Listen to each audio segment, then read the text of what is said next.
It has already become a major talking point. The protesters who tore down the statue of slave trader Edward Colston are cleared of criminal damage. This is a victory for racial equality, and it's a victory for anyone who wants to be on the right side of history. It is a fascinating development, welcomed by their supporters, but what does it mean for all the other symbols of our imperial past? Also on News at 10 tonight. Travel tests and compulsory isolation are axed finally for returning passengers. And here in the UK, isolation will begin from the first lateral flow test, shortening the period for many. Here's tennis star Novak Djokovic about to be deported from Australia. A row rages after it was claimed he was given special treatment. I really don't agree with there being one rule for one and another rule for others. So I feel that there should be he shouldn't be allowed to come. Meanwhile, in China, a city of 1 million people is completely shut down again. And it's a material world is Madonna's son behind a style that is dividing the art world. Rich kid does well in the art world. Who's surprised?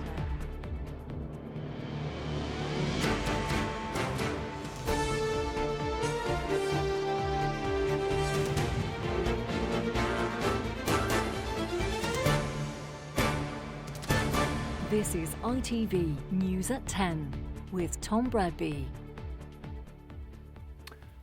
Good evening. When the statue of a slave trader, Edward Colston, was pulled down and flipped into Bristol Harbour, the dramatic pictures were flashed around the world, and there were plenty of reactions, not least from those who wondered what on earth the statue of a slave trader was doing up in the first place. In court, the four accused didn't deny that they toppled and trashed the statue, so an open and shut case of criminal damage, many thought, whatever the rights and wrongs of the issue. But a jury did not agree, and that opens up a massively interesting debate about what we do about the many public memorials to our imperial past that are visible the length and breadth of the country. Has the jury created a license for people to destroy anything they don't agree with, a recipe for anarchy, or merely the right to tear down symbols of the past that are manifestly racist and offensive? And how and where do you draw the line?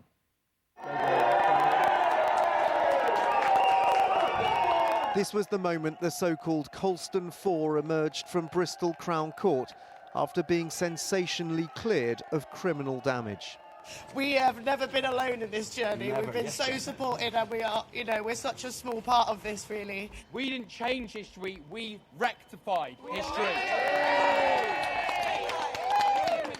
And this is a victory for Bristol.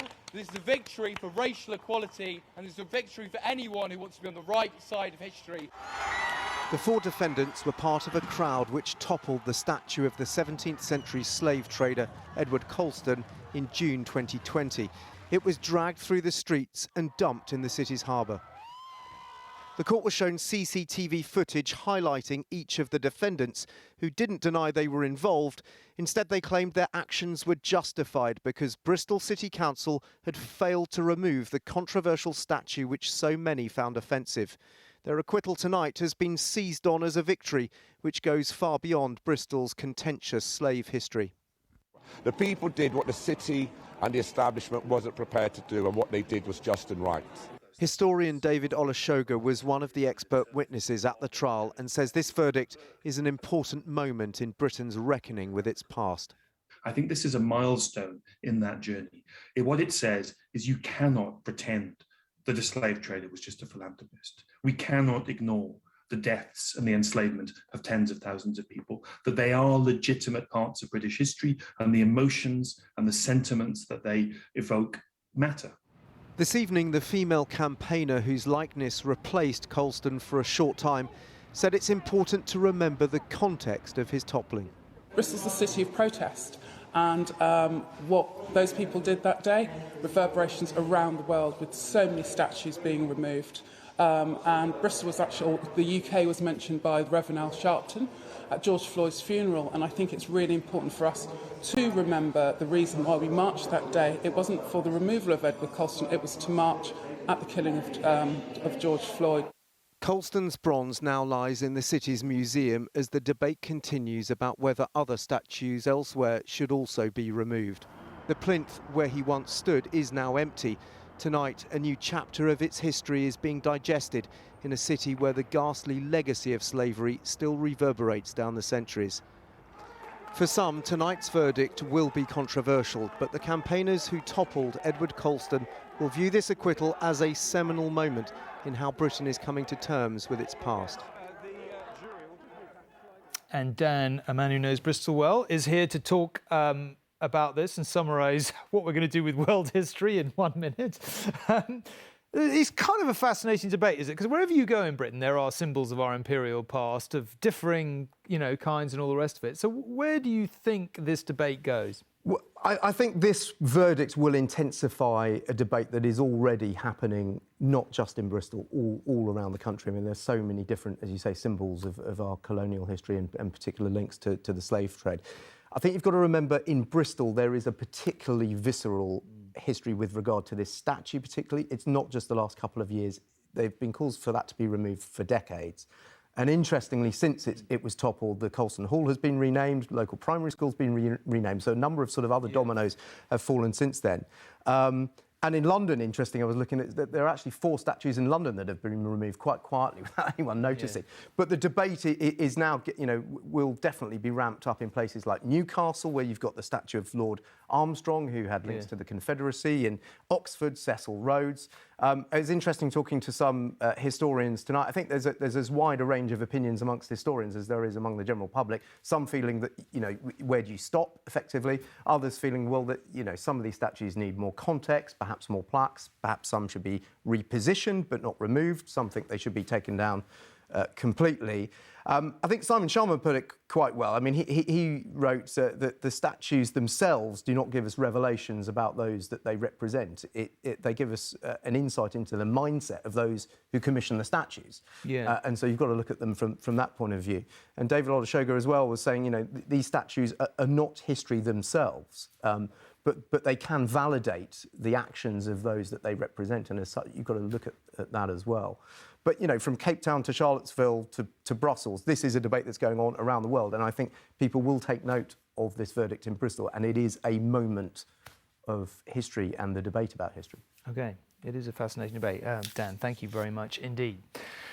Now, it would be wrong to say the worst of COVID is behind us. There have been too many unexpected shocks already, and the statistics are still way too high, as you all know. But there was perhaps a sense today of the governments in Westminster and in Edinburgh loosening some of the restrictions on travel and self-isolation that we seem to have been living with on and off, frankly, forever. So in England, the need for a COVID test to fly home from a foreign holiday is being scrapped from Friday, removing the anxiety about being stuck abroad for anyone who tests positive while they're away.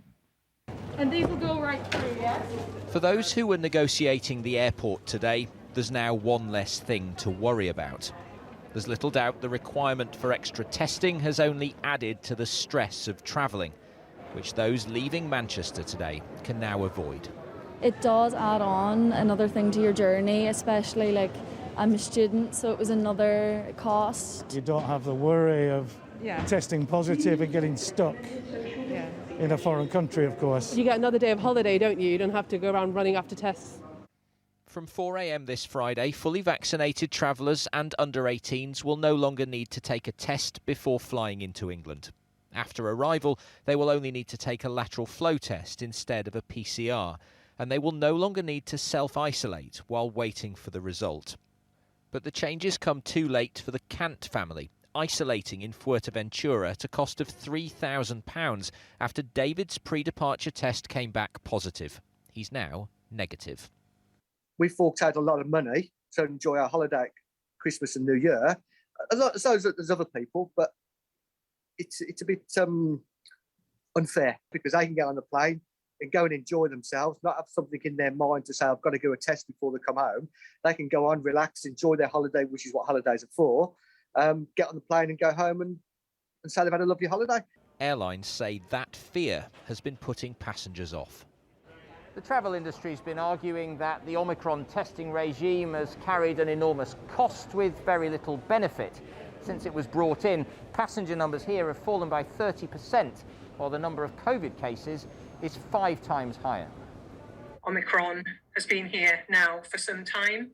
and perhaps the decision could have been made earlier, but we're just delighted that it's been made today, and it really will have a tremendous impact on the travel industry in January. Many in the industry are now calling for all restrictions to be lifted to give more businesses and passengers peace of mind. Ben Chapman, News at 10, Manchester Airport. Well, in one sense, that slight easing of travel restrictions in England flies in the face of some of the latest statistics. There are now more than 20 hospitals that have been declared critical incidents because of a mismatch of staffing levels and admissions. It signals a hospital can no longer provide even some priority treatments. Most of those hospitals are in Greater Manchester, where 1 in 7 staff are off sick and isolating. And perhaps no wonder. In the week to New Year's Eve, 1 in 15 people in England had COVID. The latest case numbers, 194,000 in the past 24 hours, are down slightly on yesterday, but still, let's face it, a pretty huge total. MPs came rushing back today, some ready with their sound bites. The Prime Minister is chaos. Others, Tories, with less to say. Well, apart from this one, wrapped up warm with one hope for the new year. An end to it. An end to it. That Conservative backbench plea for no more COVID restrictions. Are you gambling with the NHS, Prime Minister? That Boris Johnson has been balancing with what is happening on the front line. I'm sorry to report that hospital admissions are rising rapidly, doubling around every 9 days, with already more than 15,000 COVID patients in hospital in England alone. So to the disappointment of some backbenchers, he's sticking with Plan B, but to their relief. So this government does not believe we need to shut down our country again. The debate has been different in Scotland, where some ask if restrictions have gone too far.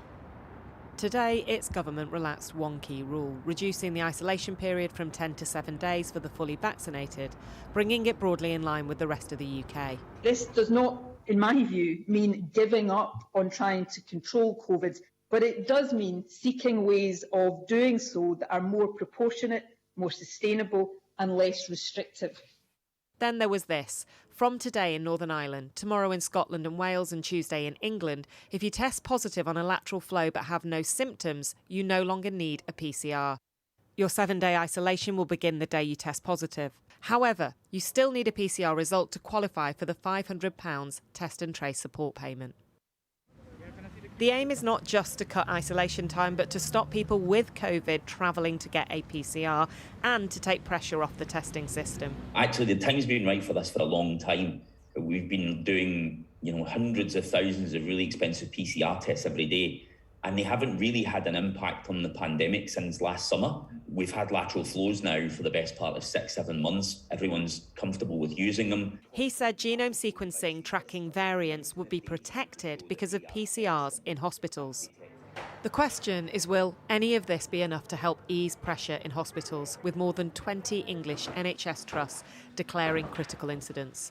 Here in Bolton, like in many other places, non-urgent surgery is being paused. I've not experienced anything like this in the years that I've been a consultant in the NHS. So this is a fairly extraordinary situation. She is a Londoner. It's not just hospitals. Care homes are really struggling too. In the group that Featherton House in Banbury is part of, over 500 staff have tested positive out of 2,300. At another home in Watford, the director wonders if the government got it right. Do you think Plan B was enough? I personally don't think they're enough. I believe that we should have gone into Plan C or Plan D. Whilst no one wants that, it may have been a circuit breaker just to calm the numbers down. If it's too late now, I don't know. Not going further was Boris Johnson's big gamble. We're yet to know whether it will pay off. Anushka Astana, News at 10. And Emily is here to talk about all this. Look, 2022 is starting much like 2021 did. I'm not saying it's all your fault, but maybe you promised. No, you didn't promise, to be fair. Look, I think people want to know, what are scientists saying privately? Is there any chance this is the beginning of the end? Are we going to get to a world where there are going to be no tests, just we're told to get on with it? And Yeah, potentially. I mean, it does feel a bit like 2021, doesn't it? But I think actually there has been a bit of a sea change. There is a bit of a kind of sense of a moving in a different direction. And it's really difficult to give you an overarching view of what scientists think, obviously because everybody has different opinions. But I think many would agree, and I've spoken to some this afternoon who agree that as the pandemic progresses, the value of mass testing actually just becomes less and less. And that's mainly because we have such high levels of cases. It's simply unsustainable. But also, as the risk of the virus declines, as it appears to be doing, then so too does the risk of not testing everybody all the time. I mean, quite obviously, testing has a place at the moment in understanding the prevalence of the virus in the community and spotting variants. Of course, it has its place at the moment, but at some point, and nobody quite knows when this point will come, once this wave is over, once we understand the mortality rate of Omicron in this really highly vaccinated and highly immune society, then decisions will have to be made about how we live with this in the future. And there are some scientists who think that actually we will at some point stop testing even symptomatic cases. Now, I don't think that will happen quite yet. It won't happen until we are quite sure that the virus isn't really causing that much disease. But at that point, we will stop being so interested in the number of cases because it will be causing something like a common cold. Now, I can't predict when that's going to happen, but that is the direction of travel. No, I'm sure I think. You gave a date. All right. We go on with it endlessly, but for now, thank you very much indeed. Now, still on the slightly same subject, but not quite, the refusal of the world's top men's tennis player, Novak Djokovic, to come clean about his COVID vaccination status means his attempt to win his 10th Australian Open is at best on hold.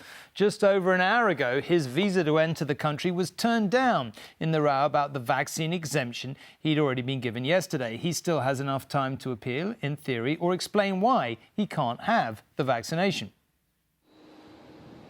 Despite possessing a medical exemption, Novak Djokovic has been held by airport border guards now for the best part of 10 hours, ever since touching down in Australia. A short time ago, a government minister emerged to explain the decision to bar him from entry and send him home. Mr Djokovic failed to provide appropriate evidence to meet the entry requirements to Australia, and visa has been subsequently cancelled. So it's a matter for him whether he wishes to appeal that, but if a visa is cancelled, somebody will have to leave the country. Victorian officials say Novak Djokovic wasn't given special treatment after being granted a vaccine exemption to play in the Australian Open. He hadn't even landed, but Novak Djokovic was still managing to make waves. As a 9 times winner and reigning Australian Open champion, the world number 1 has always considered Melbourne his second home. But his exemption from vaccination rules has not gone down well down under. We've all done the right thing. We've all gone out and got our jabs and our boosters, and I think it's an absolute disgrace, and I won't be watching it. I really don't agree with there being one rule for one and another rule for others. So I feel that there should be he shouldn't be allowed to come. I guess he might even get booed when he gets up onto the court. A handful of players have been granted an entry exemption, the majority because they'd been infected by COVID in the past 6 months. Djokovic hasn't said how he got his or revealed his vaccination status, though he's always defended the right to choose. Cases in Melbourne are currently at a record high. Tournament organisers insist Djokovic wasn't given preferential treatment.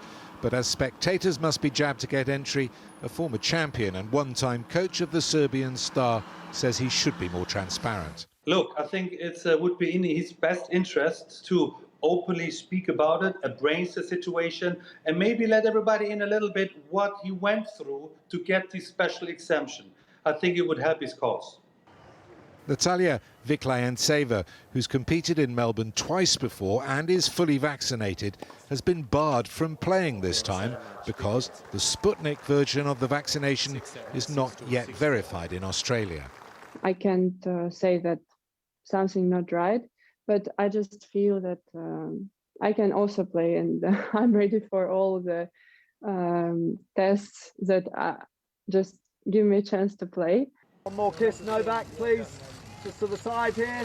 So tonight, after his marathon wait at the airport, and even with his medical exemption, Djokovic was told by border guards they would not be letting him into the country after all.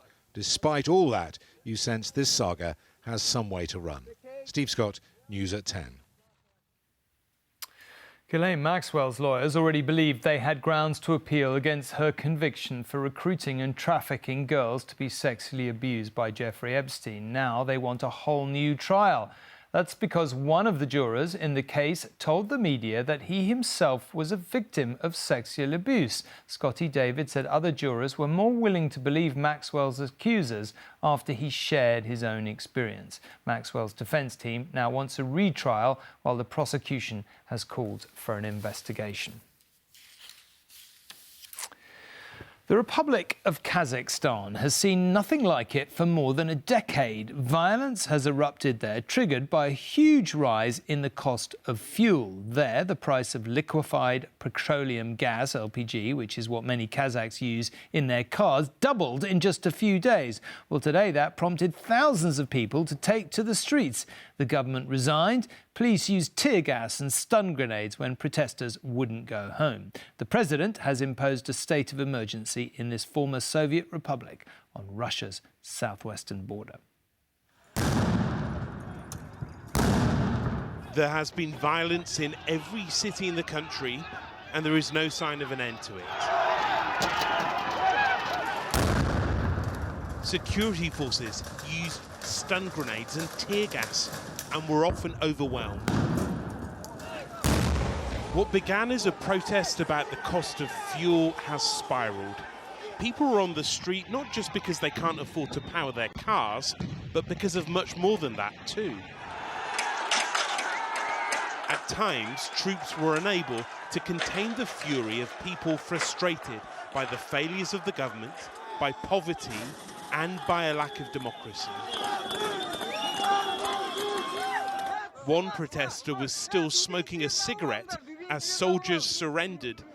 This video posted online appears to show they barely struggled against the crowd of men wearing trainers and sports jackets. There was a concession of sorts from the president, who sacked the entire government and promised he wouldn't stop there. В скором времени я выступлю с новыми предложениями по политической трансформации Казахстана. Я остаюсь на прежней позиции последовательных реформ. But here was the response. By pulling down a statue of his predecessor, his ally who held power here for 30 years, the protesters seemed to be saying no president would frighten them.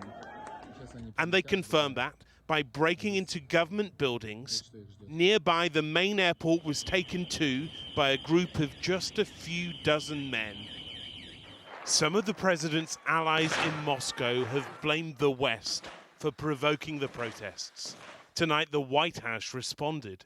There are some crazy Russian claims about the U.S. being behind this, so let me just use this opportunity to convey that as absolutely false and clearly a part of the standard Russian disinformation playbook we've seen a lot of in past years.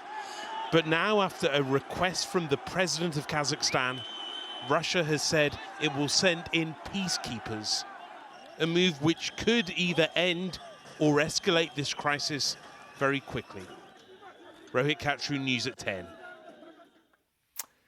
While political leaders back here try to balance the level of restrictions on people's lives against the spread of coronavirus, as we've been reporting, the Chinese authorities have no such qualms. They have reimposed lockdowns hard and fast on cities with only a handful of cases. In one, Xi'an in central China, restrictions have come in so quickly people have been left without food and only limited access to hospitals. The streets of Xi'an stand empty, eerily reminiscent of the world's first COVID lockdown in this country almost exactly 2 years ago. And with 13 million people in quarantine, this is China's biggest virus battle since Wuhan. But with less than 2,000 confirmed cases so far, this is not on the scale of that initial outbreak, and now there are tests available. Millions are being lined up every day in their communities to be tested and tested again until the day there are no new cases. 社会面清零呢，就是说我们之后发现的所有的新的确诊病例，都在我们已经隔离的密切接触者，或者是密切接触者的密切接触者当中。 Several officials have been sacked after videos like this of people shouting for food exposed a chaotic response. In a country with a COVID-0 approach, the authorities appear to have been caught ill-prepared. Supplies were slow to get to the thousands of families suddenly shut into their homes. The man tied to this tree had tried to escape. His desperation has landed him in an even worse situation. With hospitals suddenly giving priority to virus patients, other emergency cases have gone tragically unattended. This pregnant woman was made to wait outside for a COVID test result. Her husband tells us in the video she is bleeding. The stress had made her miscarry. The government has now thrown manpower at the problem, once again frantically building extra medical capacity. 疫情总的趋势呈现下降态势，前期防控成效显现，但仍处于防控工作的攻坚期。 There were just 35 cases reported in Xi'an on Wednesday, but the lockdown won't be lifted for at least another 2 weeks. The numbers are going down, but the anger and distress of the people continue to grow. Debbie Edward, News at 10, Beijing. Back here, the families of those who died in the Manchester arena bombing need, of course, no reminder of what happened on that darkest of May days nearly 5 years ago. But nor will the city itself forget now that a memorial called the Glade of Light has been opened to the public. The large white circle of marble bears the names of the 22 people who were murdered in the terrorist attack at the end of an Ariana Grande concert. Each bereaved family has been able to place a memory capsule of special mementos and keepsakes within the marble itself. Let's move on to some sport now, and after tonight's London derby in the Carabao Cup semi-final, it's advantage Chelsea after the first leg against Spurs. Chelsea won 2-0 and it could have been more, to be honest. Kai Havertz got the first goal thanks to a slight deflection.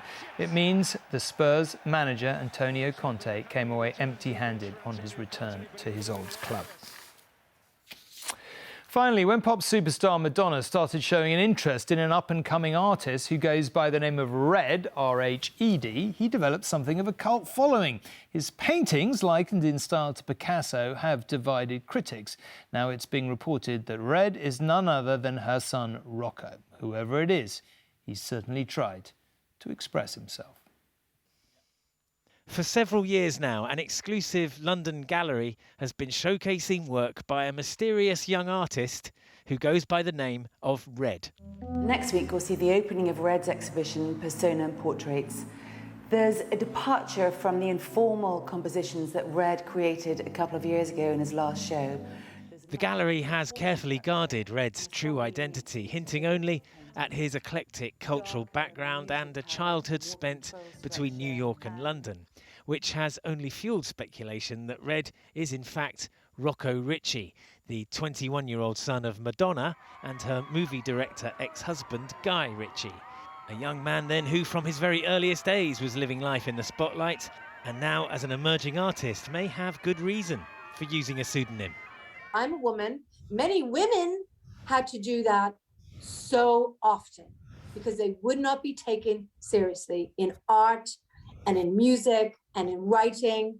So maybe in this case, if it is a pseudonym and it does have very famous parentage, maybe he just wants to kind of try to forge his own path. The young artist certainly has the backing of the gallery, which is in one of the smarter corners of West London, but his work so far is dividing the critics. Always disappointing when an artist makes work that looks like modern art rather than contemporary art, because the end result with the paintings he's made is just a bit flat, a bit dated. I'm personally disappointed. I've got some notes here of some positive reviews of the work. Go on, with them out. One describes it as being authentic, a pure product of the 21st century, making a powerful statement. What do you think? He said that? You don't know? I don't Was it the press release? Red's work has been listed at prices up to £25,000. But real artists, of course, don't do it for the money. And this one almost certainly doesn't. Geraint Vincent, News at 10. That's it. See you tomorrow. Good night. Thanks for watching.